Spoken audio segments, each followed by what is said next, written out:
ఇంకా ఆయన గురించి చెప్పాలంటే ఆయన ఏదో స్వతంత్ర సమరయోధుల్లాగా పోరాడి స్వతంత్రంలో అరెస్ట్ అయ్యి వచ్చినట్లుగా ఆయన ప్రవర్తన అనిపిస్తాం.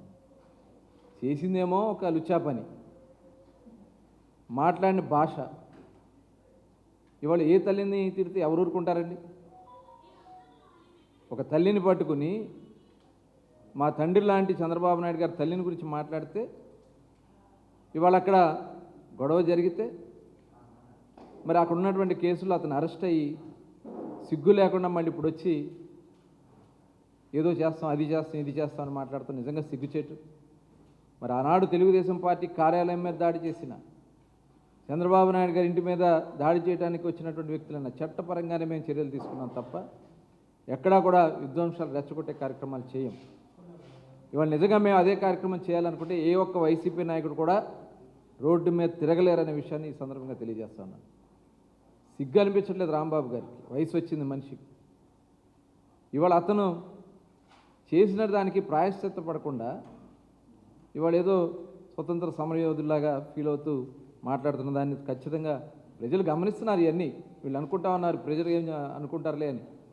మీరు మాట్లాడినటువంటి ప్రతి మాటకి ఇవాళ అందుకనే 151 అని విర్రవీగిన మీకు 11కి దిగజార్చారు.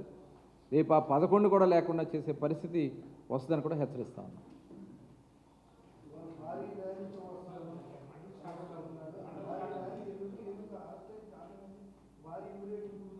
అవును, ఇప్పుడు అరెస్ట్ అయింది దేనికోసం అరెస్ట్ అయ్యాడు ఆయన? అరెస్ట్ అయిందేమో బూతులు తిట్టి. బూతులు మాట్లాడితే ఎవరు ఊరుకోరు. ఏ తల్లిని మాట్లాడితే ఎవరు ఊరుకుంటారండి? ఏ ఆడబిడ్డను మాట్లాడినా మనం ఊరుకోం.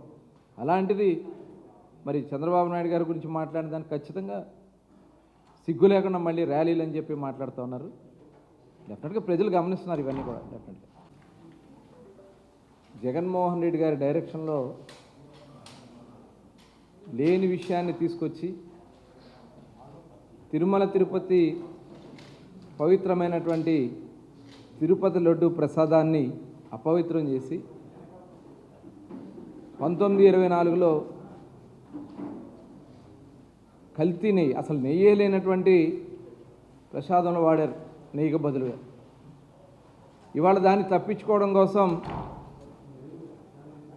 హెరిటేజ్ సంస్థ మీద బురద జల్లాలనే ఒక దుర్మార్గమైనటువంటి ఆలోచనతో ఇవాళ వైఎస్ఆర్ పార్టీ నాయకులు మాట్లాడుతూ ఉన్నారు. సాక్షాత్తు టీటీడీ చైర్మన్గా పనిచేసినటువంటి వైవి సుబ్బారెడ్డి గారే చెప్పారు కల్తీ జరిగిందని.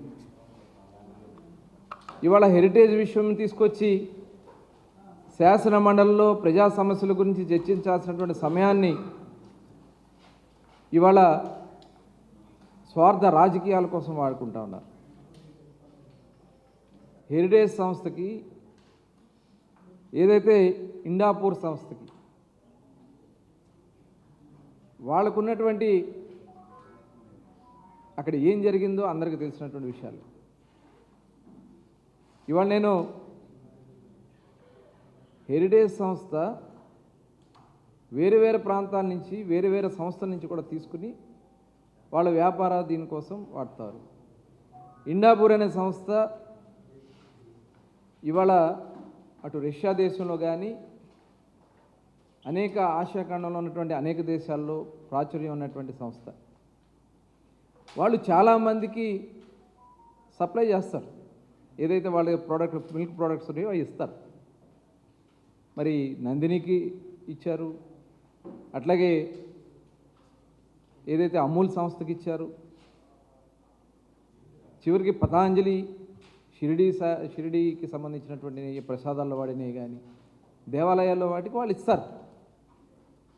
ఇవాళ దాన్ని తీసుకొచ్చి హెరిటేజ్ సంస్థకి అని చెప్పి తప్పుడు ప్రచారం చేయాలని ఆలోచన చేస్తారు. నేను ఈ సందర్భంగా బొత్స సత్యనారాయణ గారిని డైరెక్ట్గా నేను అడుగుతా ఉన్నా, మీరు జగన్మోహన్ రెడ్డి గారిని ఏ రోజన్నా 1924లో జరిగినటువంటి కల్తీ విషయం గురించి అడిగారా? ఒక పవిత్రమైనటువంటి తిరుపతి దేవస్థానాన్ని అపవిత్రం చేసి ఇవాళ అసలు మీరు ఇక్కడికి వచ్చి మాట్లాడే హక్కు మీకుందా? ఇవాళ తిరుపతిలో జరిగినటువంటి నేతిలో అసలు నెయ్యే లేకుండా లడ్డు ప్రసాదాన్ని అందించినటువంటి విషయాన్ని మీ నాయకుడిని మీరు అడగగలరా? జగన్మోహన్ రెడ్డి గారి గల్లాన్ని పట్టుకుని మీరు అడగగలరా? ఇవాళ వాళ్ళ దోపిడీ కోసం, స్వార్థ రాజకీయాల కోసం, వాళ్ళు చేసినటువంటి దోపిడీని కప్పిపుచ్చుకోవడం కోసం ఇవాళ హెరిటేజ్ సంస్థను తీసుకొచ్చి శాసన మండలిలో చేసినటువంటి రాద్ధాంతం. సిగ్గుపడతా ఉన్నారు ప్రజలు. చేసిందే మహాపాపం. ఆ మహాపాపాన్ని చేసి కప్పిపుచ్చుకోవడానికి మరింకో పాపాన్ని దిగజారుతూ ఉన్నారు. నిజంగా ఇంతకంటే నీచమైనటువంటి పరిస్థితులు ఉండవు. సమయాన్ని వృధా చేస్తూ ఉన్నారు. లేని సంస్థను తీసుకొచ్చి ఇందులో ఇన్వాల్వ్ చేయాలని ప్రయత్నం చేస్తూ ఉన్నారు. క్లియర్గా టీటీడీ చైర్మన్ గారు కూడా చెప్పడం జరిగింది, ఇండాపూర్ సంస్థ వాళ్ళు కూడా చెప్పడం జరిగింది, హెరిటేజ్ నేతి సప్లై విషయంలో ఎటువంటి కార్యక్రమాలు జరగలేదని క్లియర్గా చెప్తా ఉన్నారు. ఇవాళ మా నాయకుడు చంద్రబాబు నాయుడు గారు తిరుమల తిరుపతి దేవస్థానానికి, హెరిటేజ్కి ఎప్పుడు కూడా ఎటువంటి సరఫరా చేయకూడదని ఒక నిర్ణయం తీసుకున్నారు. కాబట్టి ఎప్పుడు అధికారంలో ఉన్నా లేకపోయినా కూడా ఎప్పుడు తిరుమల తిరుపతి లావాదేవీల్లో ఎక్కడా కూడా హెరిటేజ్ని ఇన్వాల్వ్ చేయలే. ఇవాళ మళ్ళీ మీరు కావాలని ఉద్దేశపూర్వకంగా ఈ కార్యక్రమాలు చేసి శాసనమండలిలో రాద్ధాంతం చేసి మీరు చేసినటువంటి పాపాన్ని ప్రజల్లో కప్పిపుచ్చుకోవాలని ప్రయత్నం చేస్తే జరగదు. ఇవాళ ప్రజలకి పూర్తిగా అవగాహన కలిగింది. మీరు ఇక్కడ సభా సమయాన్ని వృధా చేసి ప్రజాధనాన్ని దుర్వినియోగం చేస్తూ ఉన్నారు. ఖచ్చితంగా మూల్యం చెల్లించుకుంటారు. ఇవాళ ఆల్రెడీ నోటీసులు వచ్చినాయి. బొత్స సత్యనారాయణ గారు కూడా నోటీసులు వచ్చినాయి.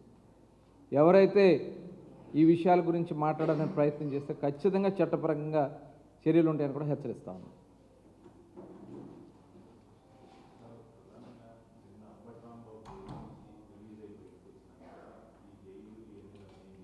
హిట్ టీవీ యాప్, ఇందులో short news, live news, entertainment shows, movies, digital magazines తో పాటు మీ జిల్లా వార్తలను కూడా ఫ్రీగా చూడొచ్చు.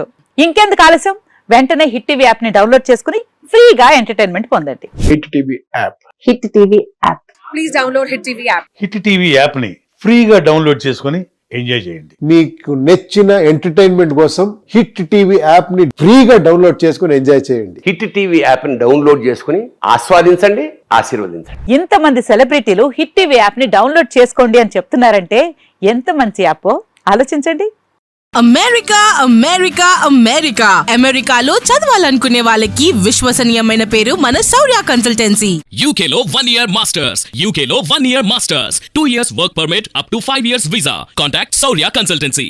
Contact 89851 89851.